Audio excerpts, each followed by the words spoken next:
All right, today we're going to pull back the curtain on something you've experienced your whole life, but maybe never really thought about. The hidden playbook behind every single class you've ever taken.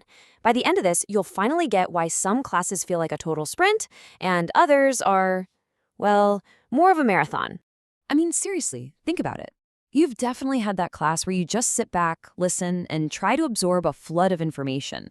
And then you've had the complete opposite, right? The one where you're basically building and debating from day one. This isn't just random. It's a very deliberate choice. And understanding these choices, well, it's not just going to change how you see your classes. It can actually make you a way better learner. So it really all boils down to two big ideas, two competing philosophies. Is the teacher the main source of all knowledge, or is the student the one who's actually creating it? This is the fundamental split, right here, teacher-centered versus student-centered. Let's kick things off with the one you're probably most familiar with. First up, the absolute classic, the teacher-centered approach. The best way to think about this one is the sage on the stage.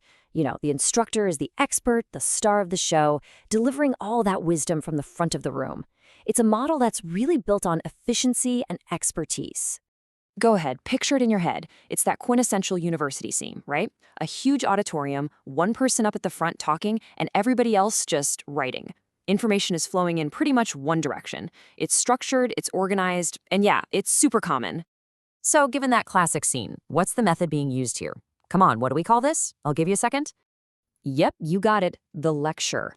It's basically a structured talk designed to get a ton of information out to a lot of people and fast. It's the workhorse of higher education for a reason. But, and this is a big but, it comes with some pretty serious trade-offs. And this is where it gets really interesting.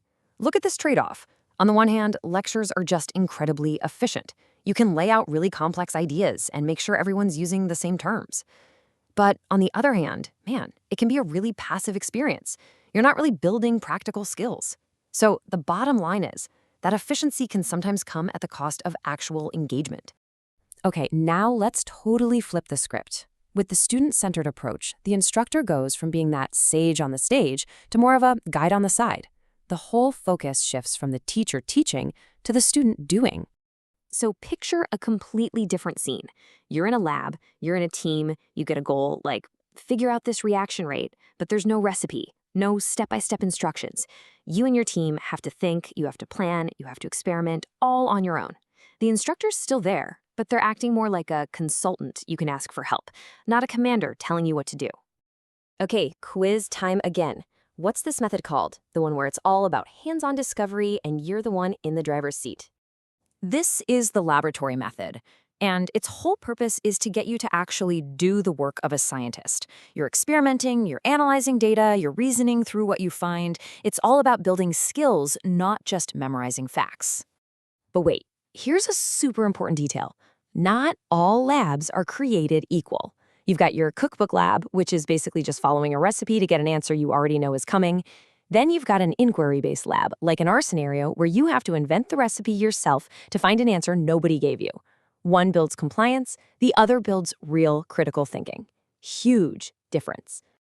Okay, let's look at another really powerful student-centered method. This one takes that whole idea of doing and just cranks it up to a whole new level. This is the project method. So for our last scenario, imagine this. Your team comes up with its own research question.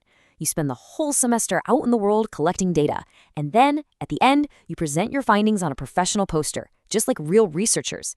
This isn't a one-week assignment. This is a massive, long-term undertaking. You know the drill by now. What's this method called? An extended, super open-ended task that all leads up to one big final product.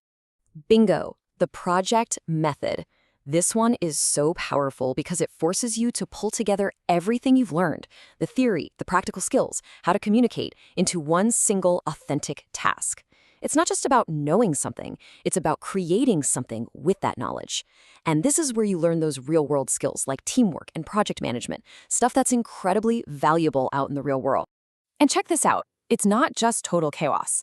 A really good project follows a clear path, pretty much mirroring how real science gets done. You start by proposing a question, you design how you're going to test it, you do the work, and then you share what you found. It's a structured journey of discovery.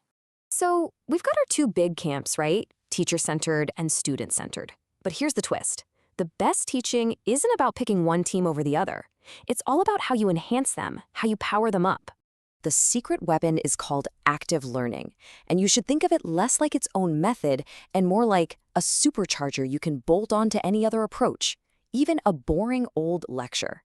It's basically a whole toolbox of little techniques that get students thinking and doing.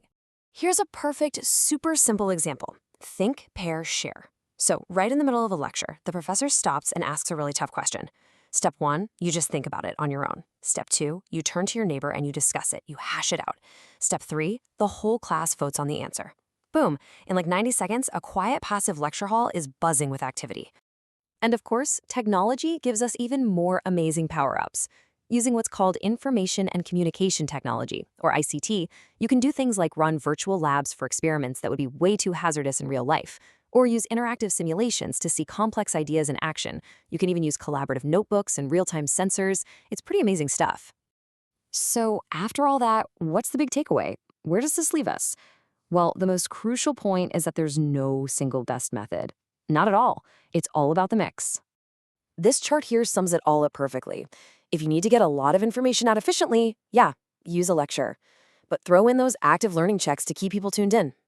You want to build hands-on skills? A lab is your best bet, but make sure it's designed for inquiry, not just following a recipe. And for that deep, real-world integration, you go with a project. See? The secret is just using the right tool for the right job.